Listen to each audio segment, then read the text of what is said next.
Okay, welcome back everyone. Now I would like to welcome you all to the panel portion of today's events. This is the audience participation part of today's symposium. And I'm honored to be able to introduce today's panelists who will share their insights, wisdoms, and hopefully some questions that they have for each other that they have developed over the course of their careers. First, I'd like to welcome back our keynote speaker, David Burge.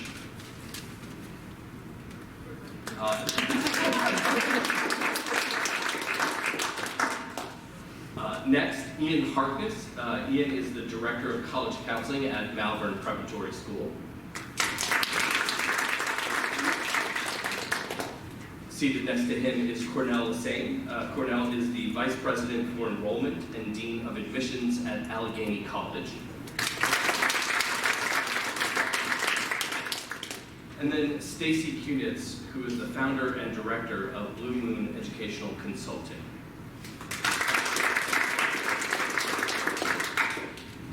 So since we are live streaming this event, I will solicit questions from both our audience here in the room as well as our audience participating online. In order to provide the best experience for both audiences, I will repeat or reframe each question for our panelists so that it can be captured on the microphones. Before we start taking the questions from the groups, I have one question that I'd like to start our panelists with. These folks have done panels at a variety of different locations and places and for a variety of different reasons. And my guess is that one of the questions that they usually get asked to end a panel is if they had advice for the students in the room, what is their one piece of advice? And I'd actually like to start with that question instead of ending with that question today. So this is one of the few times where I will ask the panelists to go down the line. Whoever is ready can jump in right away, but what is your one piece of advice that you have for students who are just beginning their college search? How would you encourage the student to frame the process? I can jump in there, I guess, Dave. Maybe I'll go back to one of your key points from earlier today, or even with the discussion. I think for us, and after rereading a colleague's book, The Truth About College Admission, written by Brennan Barnard and Rick Clark. So Brennan is a school counselor, writing it from a college counselor's perspective. Rick Clark, Director of Undergraduate Admission at Georgia Tech, helped me even in the last few months reframe the leading with why rather than leading with where. And I think for a student, that's going to be an important, why college question as the cornerstone to building the rest of that process around that question of why. I feel like so many times, even in the last few weeks, and we talked to our boys about going home for Thanksgiving and dealing with that question of where, wouldn't it be great if all of us changed our language ever so slightly to not ask students where, but think about why initially? I think I would build on that too. I think that's great advice. And I think that like having your true north in terms of examining your own interests, your own desires, your own needs. Think about the best learning experiences that you've had up to date and search for those. To replicate those great learning experiences. Search for what's important to you. So having that true north and at the same time sort of staying open because you're 17, 18 years old and it's possible that maybe you don't know everything yet. And so maybe there are some new experiences that might inform you. So mine is similar in some respect. I tell students to start this process being true to themselves. And what I mean by that is when they choose activities, when they choose their classes, pick things that they are truly interested in. And so at the end of the process, when they are looking at colleges and universities, they don't find themselves the wrong match. And what I mean by that is sometimes when you talk to students, they'll say I'm involved in X club or I'm involved in X organization. And you ask them why, and they say, well, I think it'll look good on the resume. And where I try to help them with is saying, okay, well, if you do all these things that you truly aren't interested in, you could end up at a place that truly isn't the best fit for you because that's not who you are as a person. And so making sure as you go through this process, yes, there's some level of self-reflection, but to being true to what you are mostly or truly interested in, I think will take you so much further, and you'll ultimately end up at the right place versus putting together a resume that isn't necessarily you. Maybe this is along the same lines, maybe totally different. And parents, I don't know if you wrestle with this or not, but I for the first 15 years of being a parent, lived in constant fear that I would be discovered as not knowing what the hell I was doing, and realizing that the children have all the power, have more power than they ever possibly know that they have. And now that I'm in this spot with my oldest child, that's exactly what I want them to understand, is that they have more power in this process than they possibly can imagine. And I've watched them basically assume that the college process is something that happens to them and not something that they can drive and build. And I think when they see they have power, they are more likely to make a positive choice in a fit institution, and less about trying to get the best offer or the series of offers, but rather trying to get to that place where they feel in control of their educational destiny.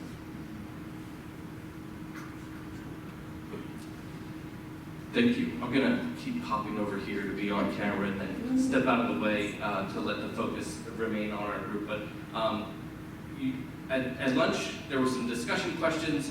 I heard lots of tables kind of spin off of those topics, so I'm hoping that at some point in your discussion, you generated some great questions for the panelists. And now is your turn. So whoever is most excited to go first. Mr. Dent. So I thought your talk, to begin with, was really interesting because in many ways it was broader than my limited focus that I was coming at this, looking through the lens of a head of school.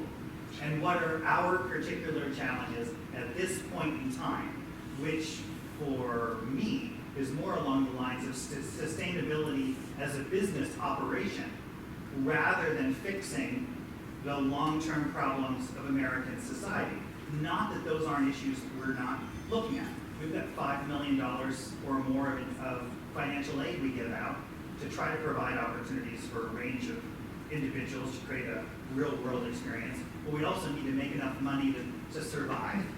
So the lens that I'm looking through, the challenge comes back to what are ways where colleges might be able to be more able to see the strengths that we are presenting through this college process of really great creative thinkers that might be assets to universities, yet the process you go through at state schools versus small colleges and things. What are the best ways in which we might be able to see some progress in being able to make a decision that can really best assess our students that we're presenting in the process? I'm wondering how that process can grow so you have a clearer sense of which candidates might really be assets versus the markers that you might be forced to use or limited staffing-wise. So it's along those lines that I was thinking about. So I volunteered that I would reframe every question in that. You know what I'm asking. Let me see if I can do this. All right. So in our personal and professional lives, we all see the world through different lenses. In your personal and professional lives, you see the world through different lenses. How do we reconcile those things so that students can articulate who they are in a meaningful way? And this might be start on the college side, but for the high school folks, how do you encourage them to frame the lens that they see the world so that it's being presented in a meaningful way for both the college and the student?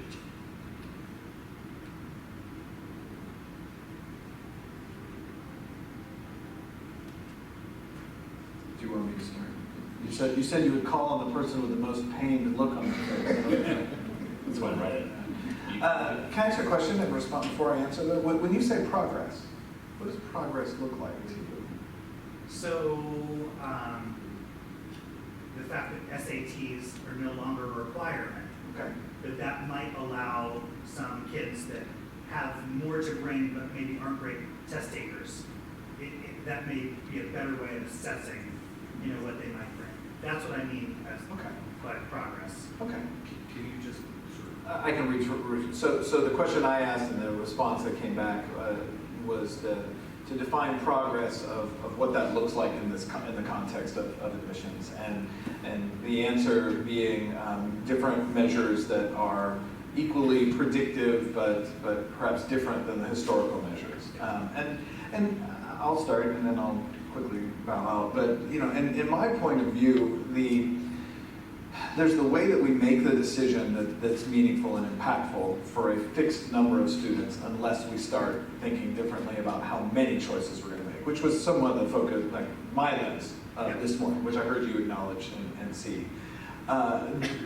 So there's this, and if we don't fundamentally rethink that, then I think we are just shuffling chairs on the deck to say, well, now more of your students will get an offer, but fewer of yours will get an offer, because I am limited, and I am limited myself in the number of students that I will accept and I will take. Now, where you would in theory see progress in the enrollment manager's point of view is that if our picker is broken and we get better at picking, then you should see better downstream metrics. Like, in other words, the students who are more likely to retain and more likely to graduate quickly, which is, I think, in everybody's best interest. And I think the next 10 years are going to be fascinating. And you called upon one of the reasons that are going to make it fascinating is the evolving emphasis of standardized tests in the college admissions process. And I think I applaud what the UC schools are considering doing and are moving towards. I think that is going to be a brave new world for all of us. I think that there are a wealth of new tests that are likely going to come out. Some of them are going to be successful and some of them are going to be horrible failures. We talked a little bit about, at my table, about the, and I'm forgetting the name of it already, it's the adversity index that College Board tried to roll out, and within, 48 hours tried to roll back because of some pretty sizable pushback from the market. And so it does beg the question that in a decentralized system, which is what we're operating in, how then can you provide some level of centralization of evaluation across institutions without making it either too inflexible or too onerous on the limited size and the staffing? And so in respect to your question, that's sort of how I answer. I still get concerned, though, if we're not talking about getting more people into the tent somehow, whatever that looks like. As long as we're doing both, I think we're being thoughtful about it. I think from a different perspective too, I kind of want to say that, and I don't know if this is useful or not, but I think that our kids right now, especially kids who go to your school and schools like your school, are already doing a very good job of representing themselves in the college admissions process. And they are writing beautiful essays that show their values and who they are as people. They have recommendation letters that really speak to the depth of their experience and what they bring to the table. And it's not helping, right? Like, it's, they're getting in and not getting in the same ways that they were. And I think that that there's a piece of it that, to me, is about changing that conversation, because I believe very strongly in fit, and I think that fit is really important, and I'm happy to talk more about what fit means, because I think sometimes we toss that out a lot, we don't really define it, and I have some thoughts about that. But for now, what I will say is that I also care about adaptability, and I think that, and resilience, and I think that kids are actually equipped to do well at a variety of institutions, some of which have a name that everyone knows, and some of which have a name that fewer people know. And I think that part of what we have to be doing is also changing that conversation so that we can help kids to remember that one of the things I like to say to students is the best thing about the college that gets you, the best thing about that college is going to be that you're there, right? And like you bring all of your talent and experience and perspective to that place, and you get to make a mark on that place, and you get to have agency and impact on what your experience is going to be like at that place. And that could be, again, it could be a wide range of institutions, and maybe you actually even have more ability to make an impact at a place that has less of a name. So I think to me it's also about reframing the conversation.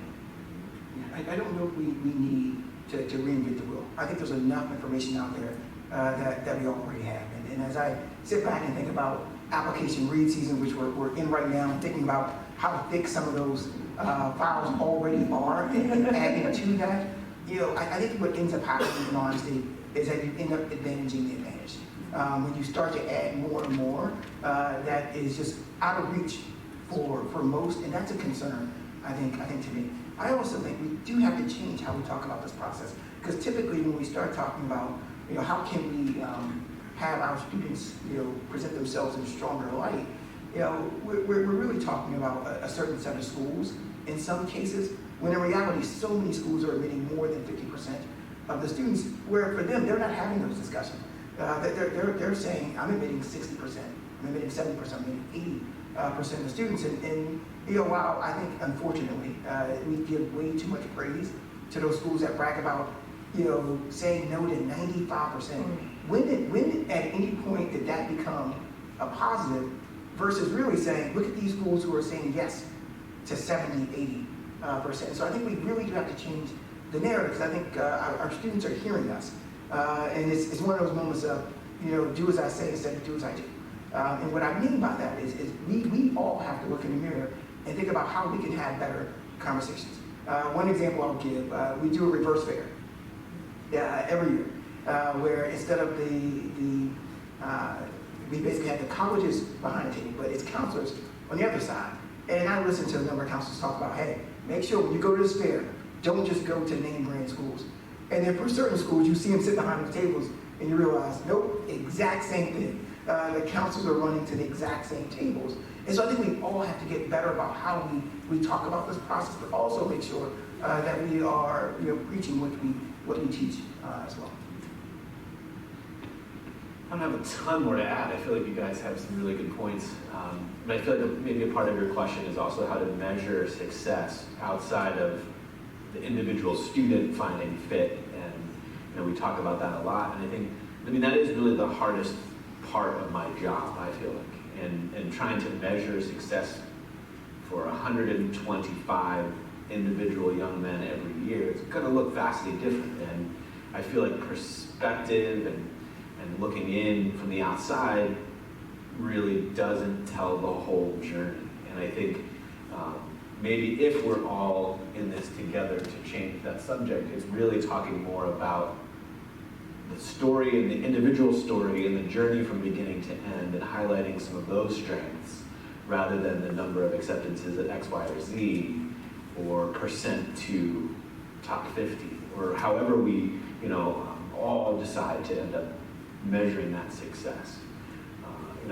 One of our students this year graduated, and I know on graduation day, because I received some questions about why he chose to enroll at a certain place, it's purely because he might have been one of the most conservative in our class and most likely to return to us as a priest.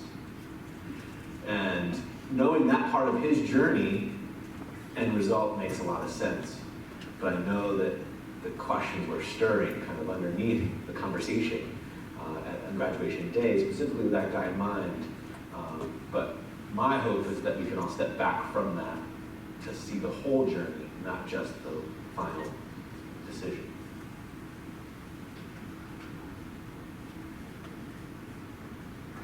Yes, in the back.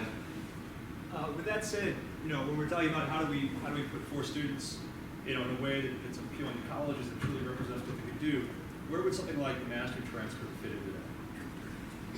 So the question is asking about the mastery transcript. You're all nodding like you know what that is. So would you like to, Ian, do you want to discuss, just preview that, and then everybody can weigh in on that piece? So the questions about mastery transcript, I'm fortunate enough to be a part of some of those conversations really from the beginning and get to travel out to participate in some of the dialogue that some independent schools were having related to capturing students' success and their story without grades.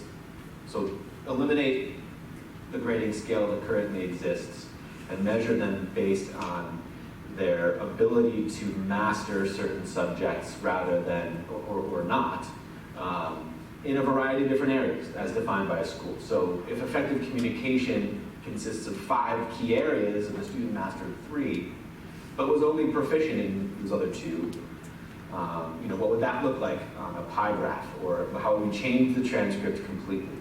I think the question's a really good one because it begins to make your lives much harder, right? It wouldn't purely be based on a number or a letter and force the hands in many ways of admission enrollment leaders to dive a little deeper.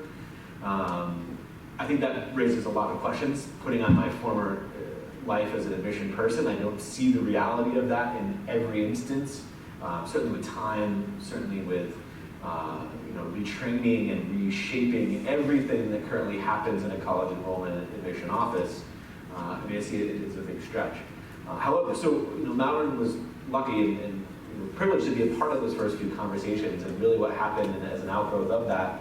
For us, it's less about getting rid of grades wholesale, but starting to measure some of those other really important learning moments at a higher level. And so it might be communication, it might be leadership, it might be, I don't know, entrepreneurialism. Is that a word? Let's go for it. So if one student decides that he wants to start the beekeeping club because he has a passion for bees, presents it to a board on our campus of our own, right? Does that take the first step towards a leadership credential of some sort, right? Where maybe there's only 5 students in our entire school that receive this type of leadership designation, not in a way that there's any real rubric for achieving that success, but really for the purpose of giving the student a goal that's not related to a grade, that is purely based on his, and I say his because we're all boys in Malvern, his pure goal and interest for the future. So we've pulled back the process of looking at each class or each core subject, math, science, English, social studies, and really looked at that from the bigger picture within our community. Were we missing opportunities to tout the best leaders, to tout the best communicators, to really highlight a few things that kind of flew under the radar for students that maybe wouldn't stick out as they're applying in including 2 sentences or 3 on a common application description. I don't know if that directly answers your question, but I think it's the mastery conversation for us has become much more about how to highlight those other pieces or help a student articulate some of those other things and even empower some of those choices, not for the sake of admission, but for the sake of their own story and their own interest. I think that's a fantastic question, and I think that on the college side, we're already receiving pressure from employers to focus more on KSAs, the knowledge, skills, and abilities, meaning I don't care that you took an English 101 class, I want to know how you performed in the following criteria across a multitude of classes. So I think whether we're talking about getting into college or getting out of college into the job market, what you've just described is the future, and there's been an area that has had so little innovation over the last 30 years. This is speaking from someone who used to read handwritten transcripts not even 10 years ago from many schools, predominantly rural, lower income areas, admittedly. So what I think we have to be careful of there, though, is that we're not just trading one set of potentially meaningless letters and numbers for a different set of letters and numbers. And so it has to be thoughtful like that, and it has to, what I like about it is that there seem to be more broad concepts that are at play that cross over not just into the classroom but out of the classroom. But that will be one of those innovations I think that will take 10, 20 years to latch on, because until you get a critical mass, it's going to be, I think, very difficult for the admissions process to treat that completely different. Well, and I would just say, so Dave introduced me as the founder and director of Blue Moon Educational Consulting, which is correct, but I also am half-time at the Crefeld School as their college counselor there. And the Crefeld School is a really innovative and interesting progressive school where we graduate students by exhibition. So what that means is that, yes, they have to take their classes and they get grades in their classes, and they have a pretty traditional looking transcript of that because we want Burge and Cornell to be able to read it and figure out what our kids have done. But on page 2 of the transcript, we have a 16-piece portfolio that our kids do. Everyone does. And there are projects, there are oral exams, and the students have tremendous agency over what it is that they're doing. And so when a student, and so all of the titles of all of the things that they're doing end up listed on their transcript. Of course, they don't finish it until, I don't know how much it benefits them in the college application process, honestly, because I'm not sure, it's in progress when they're applying, and even though it's well described on our website and in our profile, I'm not sure how much colleges look at it or care. But our kids get a lot out of it. And they, for a kid who, for instance, has a passion for cooking, they may end up doing a science experiment that has to do with food or calories or something, and they may choose their oral exam topics. They can kind of curate how they want to show themselves and what they want to learn. And so you get kids who are doing these very broad and disparate things, and you get kids who are sort of focused in. And it's cool, and it's nice, and it's also a way of honoring each kid, because one of the things that I get concerned about with, okay, so only 5 kids are going to get this leadership distinction, or there's, is that so much of education is about sorting, and I feel like that is so wrong, and it's not really, nobody, well, I hope, got into education because they were like, yeah, I want to sort kids. We all got here because we want to help kids and elevate them and have them become the best people that they can be. And so how do we lift all of them up? How do we find ways to celebrate every one of our kids? And it's very hard in a school of 1,000 kids, or, even in a smaller school. I think that it's not our orientation to do so. We're naturally inclined somehow to sort, and I don't like it. So I think in that the mastery transcript, I think, is trying to address that to some extent, and trying to sort less and describe more, but I don't know where they really are in terms of being able to roll out at this point. My concern is a practical one, one of timing, one of staffing. I've read applications where there are no grades, and it just takes more time. You have to do your due diligence in reviewing those, and as you know, for some places, already getting through the applications it can be problematic, especially in wanting to do it in a timely way, where you're getting decisions out in time for them students to make informed decisions. And so if we're receiving large numbers of transcripts that look like that, are we truly going to be able to get through them in a way that we are benefiting the students? As you all know, we've all done case studies here and there, and the example of just showing folks, how much time do you really have on one application isn't a ton. But I know over the years when I've read those applications with no grades, you throw that out the window because you really do. And these are places that have done it for years, and every year it's okay. Different student, different process. I actually need to spend the time to read through this to get a sense of where the student falls in the spectrum of that institution, that school.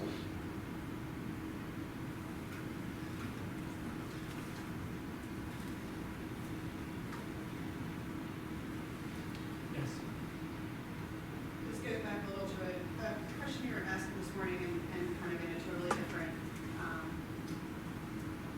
vein from what you were just talking about. But how do we move the conversation, or are we ever going to be able to move the conversation where we are not using adjectives like selective, elite? And even this morning, somebody said, like, you can be from this kind of school and still go to a good college.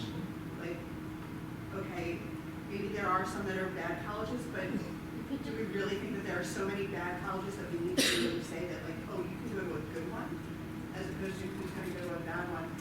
And just to, I think, part of it is alleviating some of that stress and some of that focus on not fit, but on, from the parent side, am I going to impress people when I tell them all the places? From an administrative side, are we going to impress donors or potential applicants to our high school with where our students are accepted? Are we going to look good for the neighborhood we are representing as a public school because we are graduating students into select schools? Like, is there any chance of getting rid of that language and just say a good school is the one that you're going to graduate from?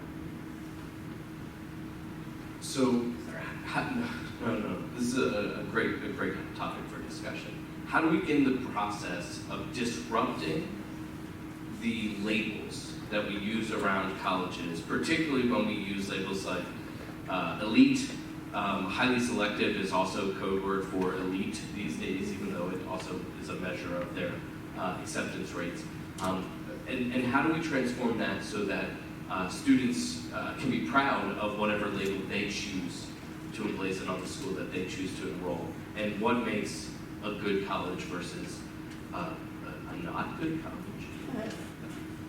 So I'll start this out. So one, I think we have to get away from just rankings in general. I think in some ways to help. We have to stop touting these low accept rates. Because I think what it's done is it's actually put just unrealistic expectations on students in general, regardless of where they fall in the GPA range, whether they're a top student or whether they're middle of the road or the lower end. I think there are just unrealistic expectations where they all feel like they have to be superstars to get into not just the good schools, but any school. And that's where I get worried. And if you talk to some of these children, and they tell you, some of these students, and they tell you, I sleep 3 or 4 hours a night, right? That's not healthy. But they think they need to do this to get into just about any place. So I think we have to own the conversation to a degree, even when we think about the labeling, likely, target, reach.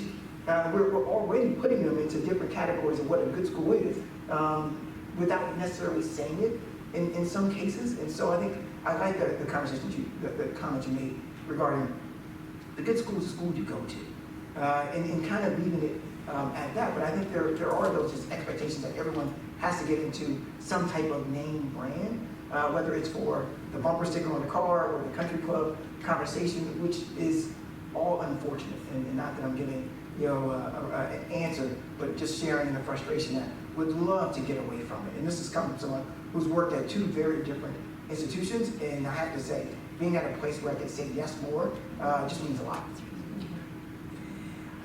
I would jump in too and say, one thing that I noticed about what you said was, you started with the word children and then switched to students, but let's go back to that. Like, they are children, right? And what are we doing to them?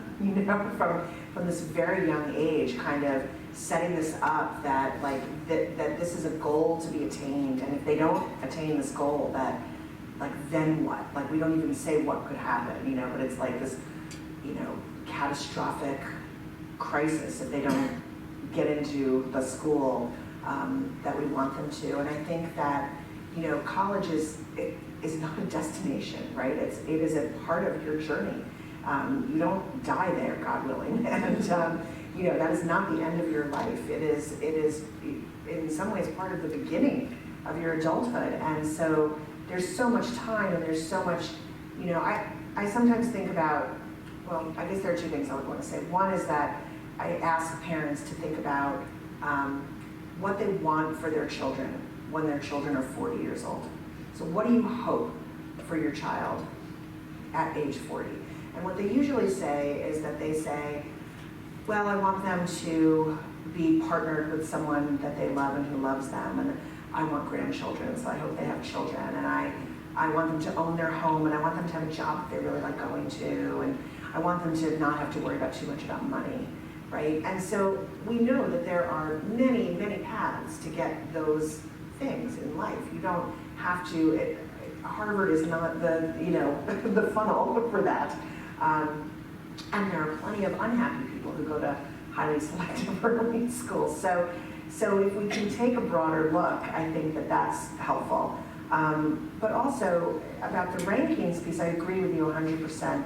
I think it's lazy. I think it's like laziness and a lack of imagination to say we only have this one way of describing, you know, how good something is. We have to put it on a scale, and we're going to use a number, and this is it. And you know, it doesn't translate into other areas, right? So if you go into a nursery and you ask, let's assume there's a horticulturist there, and you go to the horticulturist and say, "Hi, I'm here to purchase the best plant." Well, what does that mean? That doesn't make any sense, right? Nobody's here to purchase the best plant. I want the one that's ranked number one. Like, that's not a thing, right? And actually, what the horticulturist is going to ask you is, well, where is this plant going? Is it indoors? Is it outdoors? What does your yard look like? Does your yard get sun or shade? What's the pH level of your soil, if we want to get technical about it, you know? Are you someone who likes to tend, or do you want to let it go? You know, what are we really looking for here? And that, to me, those are the kinds of questions that we can then translate into fit. And talking about, you know, if we imagine for a moment that our children, because they are children, are plants, you know, and it's like, okay, so where can I plant you where you will thrive? Are you a kid who needs a lot of tending? And who, you know, are you a kid who really needs to be sort of left alone and will thrive in the wild? Are you, you know, are you easily overwatered, or do you live in water? Like, where, you know, what is the right environment for you? And I think it's by asking those questions that we actually start to get into really what the notion of fit is about. And that's where the rankings cease to make any sense, and they're not important anymore. But those are conversations that take time. They're not sound bites. They're not easily described in the media. And certainly when you're getting your hair done and you find out that you're, you know, the woman who's doing your hair, her cousin's nephew's daughter, you know, had a very bad experience at that school, like, well, you know, we can't possibly apply there. There's so much noise in the system, I guess, that it can be hard to have those real conversations. But that's where I think we have to do it. And I think, you know, for students who are lucky enough to actually have a relationship with a counselor where they can actually have conversations over time, that's, you know, that's where those conversations go, to me. So, full disclosure, I've been trying to figure this one out for a long time. Grew up in rural northern Pennsylvania, and about a third of my high school class went to college in general. And so the obsession over certain places or certain brands just never really clicked in my mind, and I was fortunate enough to have an adult in my life, my mother, who pushed me to think about college and what that looked like and why. And so I feel very strongly now in my professional world that every child deserves that adult in their life. And I think the answer to this question comes back to the adults in their life. And based on where they're from, you know, what are the questions that we're asking as counselors, not just in our day-to-day interactions with them, but our day-to-day interactions with, or weekly or monthly interactions with the College Board or with colleges. You know, my role serving on certain university advisory boards, I feel, is to help that college see the bigger picture, right? I mean, why are you still requiring a student to send specific scores by a certain date when you're not actually asking for their transcript information, but having them self-report back? Why can't 1 and 2 be the same in that instance? So I mean, I feel like the adults, we as adults and educators have to ask bigger questions, if we're going to disrupt the system, we are the ones that are going to do it.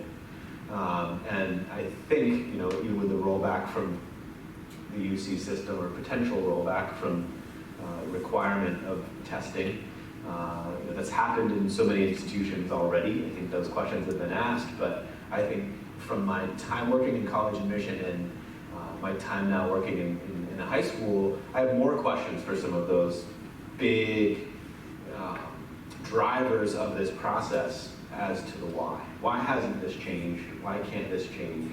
I kind of know some of those answers, but I feel more empowered now having the perspective to be able to be the one, or be one of many asking a similar question.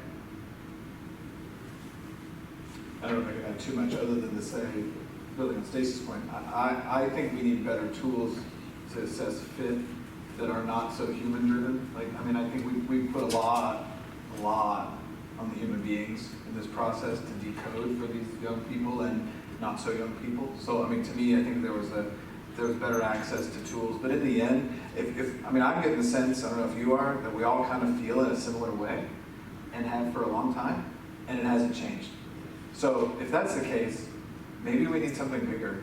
Like, I'm not saying I endorse this idea, but this lottery idea that I think is going to gain a lot of traction in the next few years, as long as we keep thinking that, okay, selective, good University X basically admits and enrolls the exact number of students who can be successful at that institution, and that everybody who's not admitted is not able to be successful at that institution, then that's going to perpetuate that myth.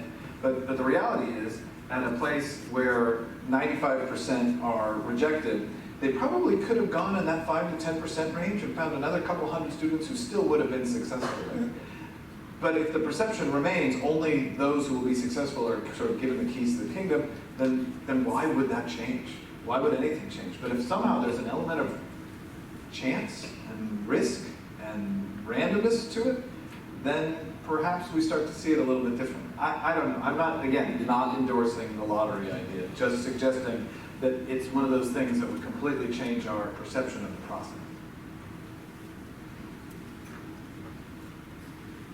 So I'll give you the Southern one first to save Dave some work. How can we come up with a system, either on the student end or on the college end, that's sort of immune to gamification? And by that I mean, like, kind of what Cornell was talking about. Like, so I did this extracurricular activity. Well, do you like it? No, college is like that. Right? Stuff, how do we come up with a system that's not gameable and actually gets people where they want to go rather than doing what they should do or told they should do?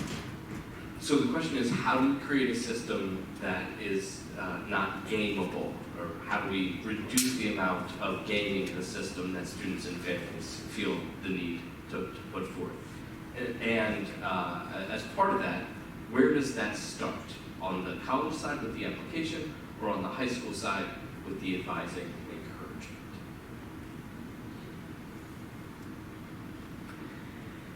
Well, I'll jump in and just say I don't know. I mean, I think that, this has been a problem for a really long time. And so, in the early part of the 20th century, most of the people who were going to college were white and male and landowning. And at some point, there was some notion that other people should be able to go too. And this test, the SAT, that was supposed to be the great equalizer, came along to say, now it's a meritocracy. And, over time, we've realized that that the test is very flawed and is gameable, right? And that people with money could actually pay money to learn how to do it better and get better scores. And that has sort of been the case for every piece, right? So it's like, okay, well, we'll do recommendations. Well, who has access to teachers who can write great recommendations? It's generally, the wealthier the kid, the more likely they are to be in a position to be able to get recommendation letters from teachers who are not, overworked and serving too many kids. Who can, we'll look at extracurriculars. Well, who can participate in extracurriculars, so all of these things. And I think, honestly, I think one of the best things that's happened is, it's very small, but over time is that Common App added like employment and paid work and family responsibilities into the extracurricular sections so that kids who spend a lot of time caring for their younger siblings or who work to contribute to the family income can actually show that, which I think was great. But I don't know, because it feels like every element you add in to try to equalize things, people with money pretty much, or people pretty much figure out very quickly how can we make this, how can I throw money at that situation and game it. I think your question speaks in some ways directly or indirectly to access, equity, inclusion. How do we balance this process for all? And it's a tough question. For those of us who have visited a range of schools, You go to a rural school, you go to an inner city school versus public, private, public in a suburbs, and you realize difference very quickly. And how do you then review those applications with the exact same tools, with the exact same metrics? And you realize it's not a balanced process. So if someone could come up with a process that isn't gameable or that doesn't disadvantage or advantage others, I think that person's going to do quite well in a very short period. But at least I think in listening to that question, it comes up often, and every time I hear it, we're all acknowledging that this system has faults and is problematic, and yet we still hear certain institutions talk about there just aren't enough qualified students from lower socioeconomic, middle income families who may be rural or coming from urban areas. And the reality is that they're clearly not looking at some of those students in the light that they should. And maybe only just to piggyback on that, does it come back to each of those students just simply having the same opportunity or a similar opportunity? I think, again, full disclosure, a lot of my time outside of admission or counseling work is spent in Harrisburg and DC thinking about policy. In Pennsylvania, we have almost 500 school districts and no funding formula to dole out the state's dollars to those school districts. We all live it, we make home purchases based on district and see the variance there. But even a simple thing the state has been cheap in investing in students at the K-12 level in that way here in Pennsylvania. What is the role not just of our schools and our students and our counselors, but also of our government, right? I mean, when we think about how students even get to the pipeline to be thinking about college, where does that start? I think that starts at a far earlier level. And we don't happen to live in a place where that is an equitable conversation from kindergarten on. And college is a blame. To answer the last part of your question, I don't blame any school counselor, any family that figures out the game, as long as they're not doing anything illegal or unethical, obviously. But I don't know. I mean, we write the rules. How can we be upset with you for figuring out how to operate within those rules? So, I mean, I think the only way to really get rid of it is to factor in, is to eliminate somehow that choice. But as soon as you make it something to win, then it is going to be gamified. Period. No matter what we say or do.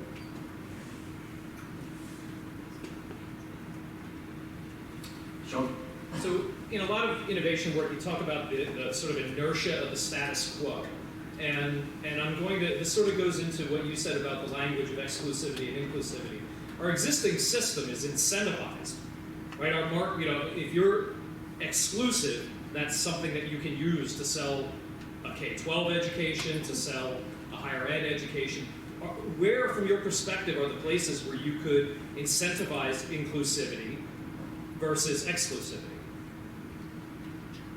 Great question. For many programs and places, exclusivity is a marketing factor, and it's something that they can go out there and sell. Where are places within the college admission process and within college success for students can we incentivize inclusivity?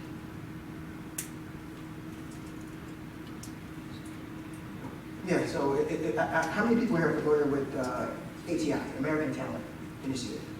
I hope a lot. If not, it's an organization that is ultimately bringing to light the fact that there just aren't enough lower socioeconomic, middle income families who are at certain types of institutions. And so what their goal is to try to increase that number of students who are at these institutions. And they're putting money behind it, they're doing research, they're actually bringing deans, directors, VPs, provosts, presidents together to have these discussions ultimately on how to increase the number of Pell eligible students at these institutions. And if nothing else, they're at least, I would argue, shedding a light on some schools that really should and could be doing better because they have resources to do better. And what I like about it is that they're not just measuring, okay, how many students you get in, but just as important, how many students are graduating. So I think we need more organizations, and not to say college universities don't know what they should be doing, because we do. We know that that's one, there are very strong and qualified students who can be successful at all of our institutions. And not that we need someone to say, hey, you should be doing this, but I think having an organization bring it to light and then make news about it definitely, I think, encourages institutions to say, you know what, if we're going to join ATI, we ought to do better in that regard. So it's one way. That's an excellent answer. I also would say too that I think colleges do tout inclusivity as a major goal and as a major accomplishment, right? Even when they're not that inclusive in the admission process, right? They're not necessarily inclusive in the admission process, but they talk about inclusivity and access, and they quote Pell eligible, stats, and they talk about their offices of multicultural affairs and the initiatives that they have going on, and their LGBTQ initiatives. And I think that as a value, I think colleges, many colleges hold inclusivity as a high value, but it doesn't translate down into admissions. And I do think it's this piece of like, as long as we are, and I think everything that you said, Bert, is really right about as long as it's a game to be won. And I do feel like, Fitzsimmons has said, right, that, so he's the Dean of Admissions at Harvard, and he has said that he could go, 10 classes deep, right? He takes a class of kids out of the applicant pool, throws them in the trash, takes another kid, and he would have to take 10 or 11 classes out of one applicant pool before he saw any drop in quality in the incoming class. So in effect, it is a lottery system, but we are not recognizing that for those schools, but we're not recognizing that it is. And so then when a kid gets in, we say merit, merit, merit. But really, 85% of the kids who are applying to that school probably could do the work and, may have very similar stats to each other. So, and then I think there's this question about like inclusivity and fairness and like what is fairness? And I think that when you're talking about a limited commodity, it's really hard to figure out, like fairness starts to compete, right? Is it fair that, well, but my dad went there, and so I should be able to go there. If I can't, it's not fair, right? And kids say that. And, that's one way of looking at fairness. And another way of looking at fairness is like, yeah, your dad went there, so like, let's let some other people in for a change, right? That may be fair. So I think it's a really, I think you're right, that as long as we're in a place where it is looked at as a commodity, it's very hard to move anything around that area. I added two very specific things that we can do. One is specifically in the U.S. News and World Report rankings, the weight placed on selectivity be completely eliminated, if not reversed. Secondly, then, or rather along those same lines, to then put a greater value than what has presently been placed on social mobility, and a better definition of that, which I'm not smart enough to lay out for you today, but I believe it exists out there. That's number one. Because colleges do care about how they're perceived. The second thing that colleges care about is money, right? And it's not why we're there, but in order to keep the lights on and to remain economically viable, CEOs of all varieties care about that a great deal. So the Pell number, the Pell contribution from the federal government has not kept pace with the costs of institutions, which means that it comes back on the good graces of the institution to discount their price to become more inclusive to students who can't afford to pay. And I know we're not just talking about students who can't afford to pay in this conversation, but they're a big part of it, if not the biggest part of it. And so if there was an incentive provided by the feds of more federal resources that could be associated with that type of enrollment, I think it would absolutely make sense. Again, even those two are perhaps band-aids, but I think you're sniffing around the right idea, which is how do we can't fee on it, we can't say it's going to happen, we can't make colleges do it. So then we're left with trying to figure out a way to incentivize them to do the right thing to begin with. Because I'm maddened by the number of institutions that talk about inclusivity and do anything but live that life, or they'll celebrate inclusivity based off of that student or that student or that student. And we can't live in that world and be authentic. So if we can come up with an authentic measure and feed it appropriately, then you create the incentive that's powerful for college. Don't you also feel like U.S. News and World Report, like it's a beast that feeds itself, right? Agreed. And it's also like it can't, you could never, they could not, if they redid their rankings in such a way that Mason was #1, Sure. do you think that people would then just be like, oh, rankings don't mean anything anymore? So there will be. You know? So for us, we would say it's the best thing ever. I agree with that, but I think, but don't you think that people would then just stop buying U.S. News and World Report, which de-incentivizes them, right? I mean, I think they're highly incentivized to take 5 colleges and just reshuffle them at the top 5 spots year after year, because people love it and they go for it. But I think if someone else came in there, I think people would just be like, I think they'd go out of business. I think it's an excellent point. If you look at the noise in the rankings, right? I mean, you can find a ranking and one where you do really well, and promote that as sort of the end-all be-all, right? And I think in that regard, U.S. News as a ranking has already gone down in its influence. However, you know, I still hear it cited so much. I don't know about you and your work, if parents come in and continue to focus on it. But you're right, the system is self-fulfilling in every vertical. If I could add, I would rethink the peer perception aspect of U.S. News as well, because it's a popularity contest.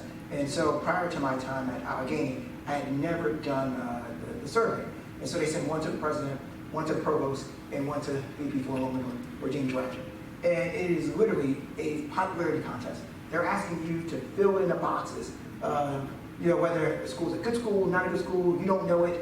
And so obviously there's a number of schools out there that we all know all too well, that of course you're going to rate them at a certain level because you know them. And so I think that's another piece that they could probably get rid of, because in on the flip side of that, there are just going to be some schools that people aren't going to be as familiar with, but that doesn't necessarily take away the value of that institution. And but by default, that's exactly what we're doing every time we fill out the peer perception for U.S. News.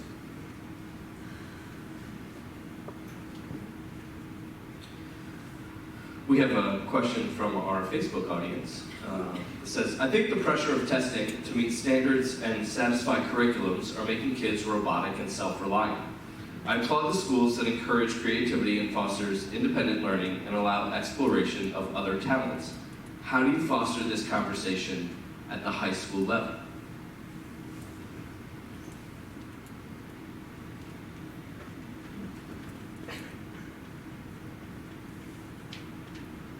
If that question were for me, I was going to say, hi, Mom, but that's not me. Oh boy, yeah. Think about this for a second. So the question is about fostering at the high school level about creativity. I'm sorry, I just didn't totally parse it. And I just handed it off. But You want me to reread it? Yeah. the emphasis on test scores and performing well in a designated curriculum and what I've had students refer to as grade chasing stifles creativity in many ways. And so you'll have students who dedicate more effort towards that grade chasing and then less to the intangibles, to the extracurricular activities, to the things that may make them pop as an applicant. So on the high school side, how do we break that cycle? And on the college side, how do we encourage them to explore those creative pieces and still be able to find success in the college process? Yeah, I mean, I would say that my school, the Crefeld School, has done an excellent job of that. And part of it is that it is a progressive school, it's those values, so we are drawing kids and families to the school who are already predisposed to want those things, right? So it's easier for us in that sense. But I think that, you know, I think engagement is a huge piece of it, and engagement and agency. So when you are allowing kids to actually have some agency over things that they're interested in, rather than constantly forcing them to do stuff, that's number one. And that can happen even within a classroom, right? That we're reading The Great Gatsby, but and here are my goals as an English teacher, here are my goals for how to, I want to assess your understanding of the novel. And so I want to see this from you, I want to see that from you, I want to see that from you. How can you show me that you've met the goals, and even allow the students to come up with projects, papers, whatever it is, that are meeting your goals as a teacher, so that there's some agency there. I think engagement is the other piece, and I think, for instance, community service is a hugely important thing that teenagers should be doing. All humans, but I don't have control over all humans, but I do have control over a certain set of teenagers. So yes to community service. But I hate these service days that schools do, where they, everyone goes to the park and cleans it up for a day, or we all go and do one soup kitchen thing. At Crefeld, one of the things that we do is kids pick a community service project that they're going to be part of, and they do that project for the entire year, 2 hours a week, every Wednesday, and they make relationships. So we have a group of kids who were going down to the senior center and they were playing bingo. Well, it turns out that one of the women there was really frustrated because her hands shook and she couldn't do her nails anymore. And so one of our kids offered to do her nails. Well, bingo turned into manicures, and the boys all learned to paint nails, and it was the need of those residents that came from, and those kids got so much more out of that kind of service than they do out of those one-shot deals.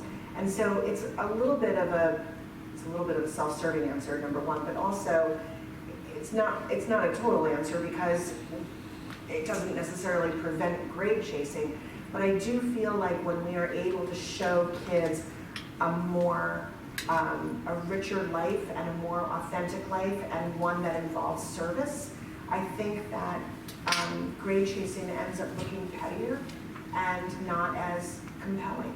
And so I feel like, having them truly engaged in their own lives and in meaningful work is one of the things that we can do to try to shift that narrative a little bit.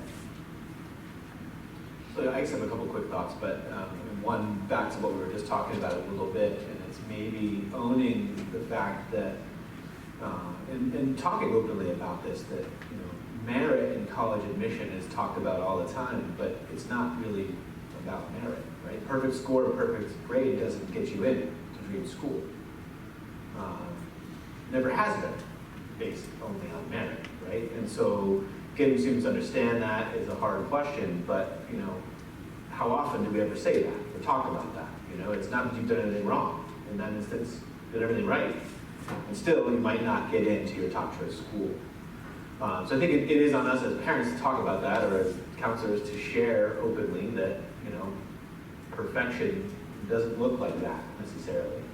And then give opportunities to celebrate those other pieces. I think that's where what you're talking about exactly, and thinking about it in our own world, and empowering students in even in class time and defined experiences, whether that's not in the normal semester, trimester, however it's defined at a high school, but taking the time to do that Maymester, J-term, whatever it might be.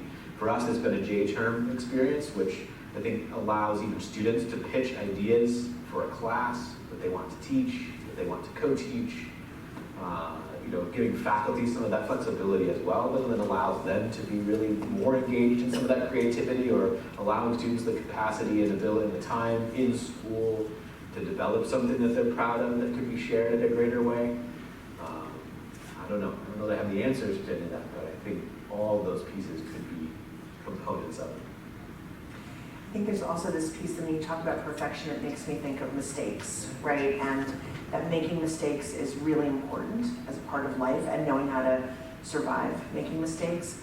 And I think that we've set kids up so much that we've decided that the stakes are super, super high in high school, when actually the stakes are really low in high school. High school's a great time to make mistakes because, you know, you won't be tried as an adult.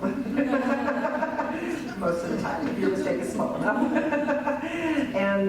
But it's a, you know, it's a good time to make mistakes and to learn from those mistakes and to gain some experience which will lead you to wisdom in one day. And I think that, you know, but we've set it up so that kids, you know, kids who are aiming for a certain thing cannot make any mistakes ever. And I don't know that that's very useful in terms of their development as a human being.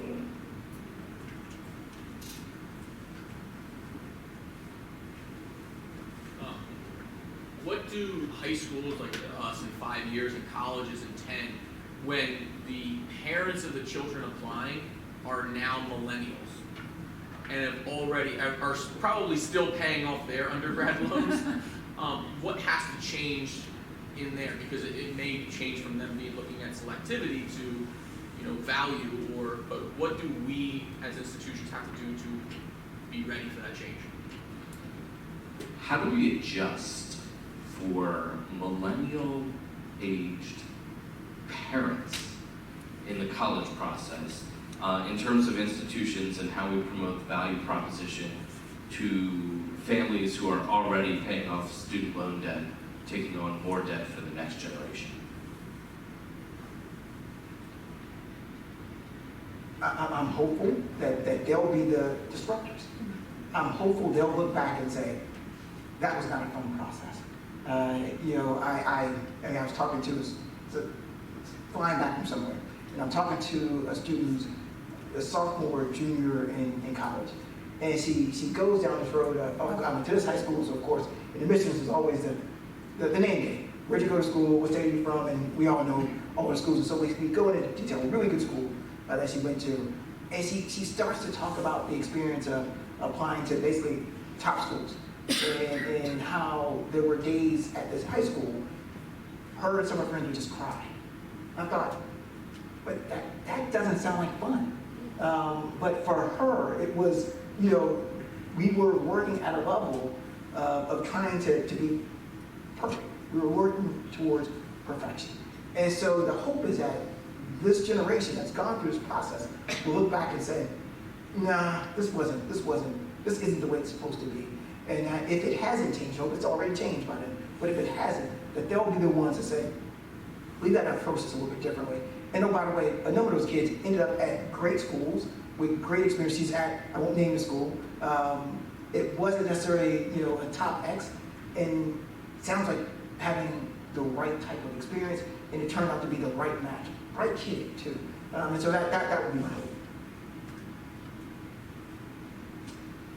Couple things. First of all, we should assume it will change dramatically when that happens, right? And so I mean, I've been thinking about how colleges changed when millennials arrived, how workplaces have changed when millennials arrived. There's absolutely no reason for us to assume that there won't be complete renovation of the parenting experience consistent with sort of that millennial attitude. The X factor there, from my point of view, is how are the colleges going to change to accommodate the Gen Z group first?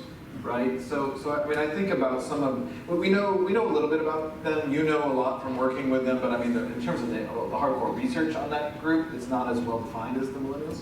So already though, we know certain things about the idea of finding a good circumstance is more important than money, right? Like that's one thing I think we know. Like so finding they would much rather have the freedom to take classes on a schedule that is agreeable to them than it is to save a lot of money or to spend a lot of money. They're willing to, they're less price averse for certain things. And we're gonna have to change. Like we're gonna have to operate differently over the course of the next 10 to 15 years to accommodate that. The question then is that will the millennial children, or the children of millennials that will follow, are they going to swim upstream to that? And I think that's a big question mark right now. The one thing I know for sure is that we're going to have to get this cost issue under control, period. Full stop. Like, no matter what that is. That may not be, that may be on the college side, that may be on the federal government side, that may be on the state side, I don't know. But my wife carried college debt for a better part of our marriage when she was paying that $1,000 per month, or $1,000 per semester price tag. with the average debt being in the $25,000 to $30,000 range, we should expect that to be a lot more significant. And one idea that I'm following pretty closely, just to see if it has legs, and some places have done it, is this idea of an income share agreement, which is, it has a lot of familiarity to loans, but it's almost like the Australian system where it's tied to your earning potential over the course of your life, which potentially minimizes the month-to-month effect of those student loans. It has other risks that I think have to be monitored and weighed and measured. But if we pivot to something like that, which focuses less on education as a one-time expense that just happens to follow you for your life, regardless of the success that you achieve because of that education, to a model that is the success in your life that you achieve because of that education is somehow then proportional to what you have to pay, that's an interesting idea to me. I think that as we see the next 5 or 10 years, before the children and millennials get to us, that idea of getting fully fleshed out will be significant. Maybe just a last piece to that, and to something you said earlier about your child not wanting to take on that debt. You know, are there alternate options that just are not accepted at this moment? You know, the plumbing trades that may have a very lucrative career. We all could recognize that, but maybe just isn't viewed in the same linear path, right? Whatever that trade might be. I think there's a lot of really interesting things that maybe aren't a common choice to this generation, but could shift, hopefully. I do think part of the issue, though, is that in the society, we do equate cost with quality, which is problematic for a whole host of reasons. And I ought not give this example, but I will. Cheapest regal effect. We've all heard that, right? Here's something that was not maybe the most expensive. They weren't doing well. Bottom shelf. They raised prices, made it to the top shelf. It's now a big hit.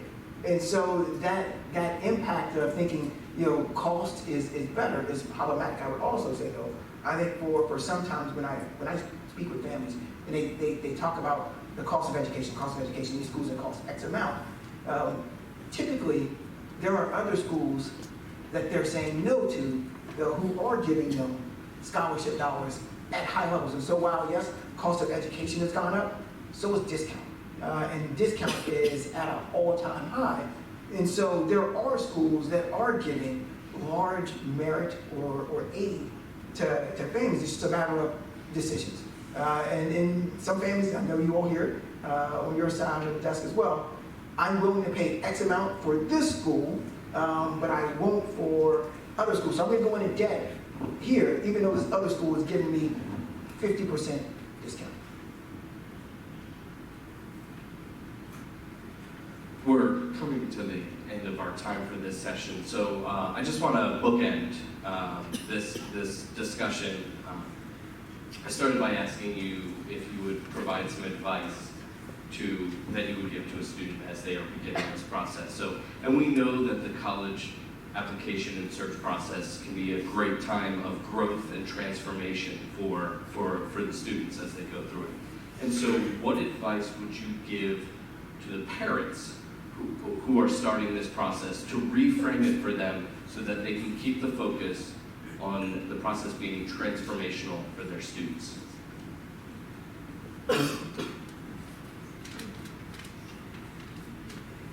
I always remove "we" from your vocabulary. That one seems like a very basic thing, but the language we use as parents is a really big impact from an earlier age. Even we as counselors or we as schools getting students in, I think, is another "we" that should not exist. So I went and spoke to some parents at my daughter's a freshman in college this year. And I went back in September and spoke to parents of juniors after school. And I asked her before I went, I said, what advice would you like me to give the parents? And she said, I don't know if I'm allowed to say this, but I'm just going to go for it. She said, thank you, head of school says okay. She said, tell them, don't be a dick. I was like, okay. Thanks thanks, honey, but can you tell me what you mean by that? And she said, she had great advice for parents. She said, A, this process is not about you. This is about your kid, and remember that. And she also said, Mom, the best thing that you did for me in the college process was believe in me. And to know that, and this is what I do tell all the parents of my students, is, your job is not to worry. And I know you're worried, but you have to stop because you're leaking onto your children.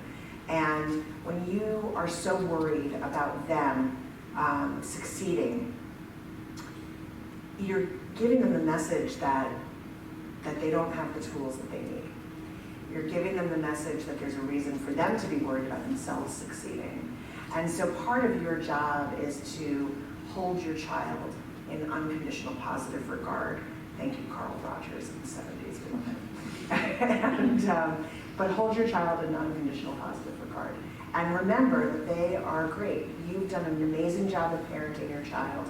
They are ready to do this process. They are ready for this stage. They are going to make some mistakes. They are going to make decisions that you may not agree with all the time. But to be able to support them and hold them in high regard, and to help and to remind your children that they are more important to you than the college that they're getting into, right? And so that you are proud of them regardless. And I think that that's, to me, the biggest thing that parents can do is to remember that their kid is going to be great no matter what school they go to. And if they can do that, I think it just takes so much off of the kids, and it allows the kids to then really explore. So that is my advice for parents. Don't be a dick. And hold your child in unconditional positive regard. So full transparency, I just went through this process recently.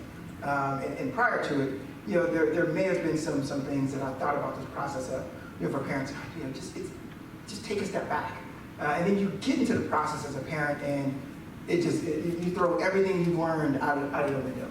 And let's just say there were a couple of moments where my wife may have pulled me to the side and said, you've been doing this for a while.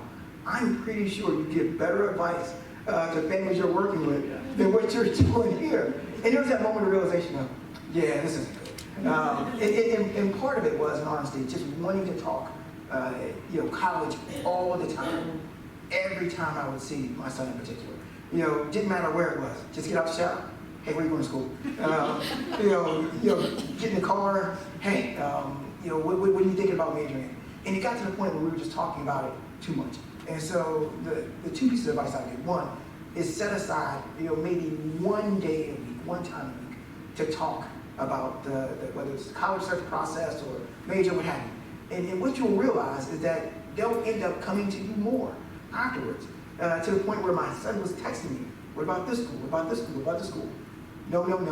But at least he was reaching out to me, because we only had that one time set aside a week to where it wasn't stressful on either side. So that would be the first one. The second one, you touched on as well. Letting them know at the beginning of the process that you are, and you will be, proud of them and still love them, regardless of what school they end up at. I think that then gives them the power to say, you know what, I really can pick a place that is the right match for me personally, because I now have my parents support wholeheartedly, knowing it at the beginning. And so I think that one's an important one, because again, you talk to some of these students and they're just so stressed that they're going to, most importantly, disappoint their parents more than anyone else. And so allowing them that space to know that, no, you can. And I'm really proud of you regardless, goes a long way. I doubt I can say anything too much better than what has already been said, other than maybe to share. College was the most awesome period of my life thus far, right? So I loved my college experience, and I want that for my children. And what I'm realizing is that there are a lot of different types of college experiences. And for me to want the same type of college experience I had to be my child's experience is busted, right? It's that, and if I'm going back and I'm giving, and I want to be on your side, friend. I want to have all three of them out. Let's just be honest. And what I want though is I want to be able for them to see that the college experience is different than what it was for me or what it was for my wife. And if we could start with the parents and saying, disassociate yourself from your own college experience relative to your child and realize that everything is entirely different. And what it was when you were there wasn't what it was for everybody. And if you start by just deconstructing that, I think you'd be surprised by what you can build in this place. That's my hope.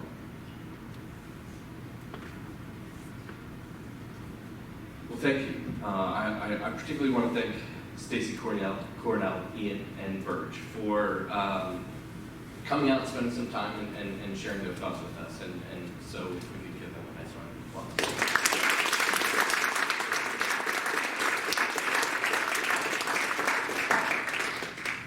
And I want to thank all of you for coming out and being a part of this program today, and all of you who might be playing along at home.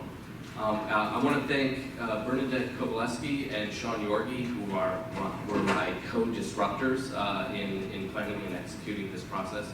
I'm really thankful for them. They did a lot of work behind the scenes to help make today possible.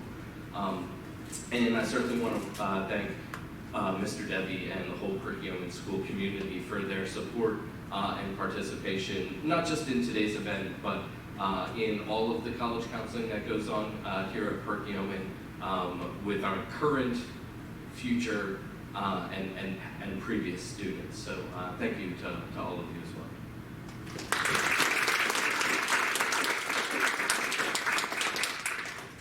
This does conclude our program today. As you make your way out, there are some little snack stations. Instead of producing a goodie bag for all of you, it's a choose your own adventure goodie bag. So help yourself to some snacks and some stickers and some fun things on the way out. And certainly, please travel safely. Thank you very much.